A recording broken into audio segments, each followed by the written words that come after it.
Mask খুললে শুধু এদিক ওদিক শুধু ওইটা নিয়ে শুধু ঘুরতেছিল, ওই অবস্থায় মারা গেছে। মানুষের জীবনের মূল্য আসলে কত টাকা?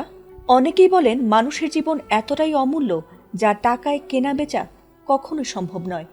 কিন্তু চোখ মেললেই যেন দেখা মেলে সবচেয়ে নির্মম সত্যের, অর্থাৎ মানুষের মূল্যই সবচেয়ে কম। এমনকি চিকিৎসা সেবা নিতে হাসপাতালে গেলেও দেখা মেলে বহু নির্মম ও অপ্রত্যাশিত দৃশ্যের। এবার সবকিছুর সীমা ছাড়িয়ে মাত্র 200 টাকার জন্য এমন এক ন্যাক্কারজনক কাণ্ড ঘটিয়েছে হাসপাতালের এক কর্মচারী, যেটি জানাজানি হতেই বিক্ষুব্ধ জনতা ঘেরাও করে হাসপাতালে। ঘটনাটি ঘটেছে বরিশাল শেরেবাংলা মেডিকেল কলেজ হাসপাতালে। সেখানে মাত্র 200 টাকার জন্য এক মুমূর্ষু রোগীর অক্সিজেন মাস্ক খুলে নেওয়ার মতো মারাত্মক অভিযোগ উঠেছে হাসপাতালের এক কর্মচারীর বিরুদ্ধে, আর তার ফলে প্রাণ গেছে সেই নারীর।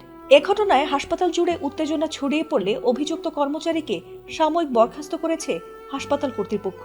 একই সঙ্গে গঠন করা হয়েছে 3 সদস্যের তদন্ত কমিটি।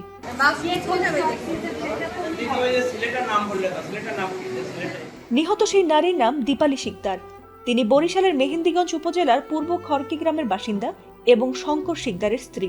পরিবার সূত্রে জানা গেছে, তীব্র শ্বাসকষ্ট শুরু হলে বৃহস্পতিবার দুপুরে তাকে সেবাচিম হাসপাতালের মেডিসিন বিভাগে ভর্তি করা হয়। পরে অবস্থার অবনতি হলে দ্রুত করোনা বিল্ডিং এর মেডিসিন ইউনিটে স্থানান্তর করা হয় এবং চিকিৎসক টানা 2 ঘন্টা অক্সিজেন দেওয়ার নির্দেশ দেন। তবে স্বজনদের অভিযোগ, শয্যা সংকটের কারণে দীপালিকে একটি ট্রলিতে রেখেই অক্সিজেন দেওয়া হচ্ছিল। তবে সেটিও সহ্য হয়নি হাসপাতালটির মেডিসিন ইউনিট 1 কর্মচারী সোহেলের।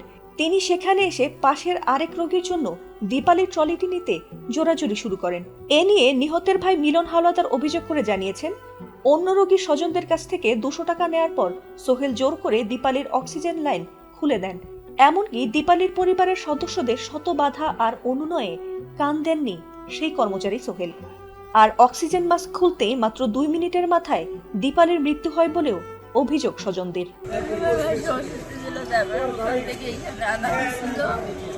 শ্বাসকষ্ট হচ্ছিল, তারপর ওনাকে অক্সিজেন দেওয়া হয়েছে। একটা লোক স্টাফ ছিল ওখানে, এদিক ওদিক মাস্ক খুললে শুধু এদিক ওদিক শুধু ওইটা নিয়ে শুধু ঘুরতেছিল, মানে বেড খুলতেছিল।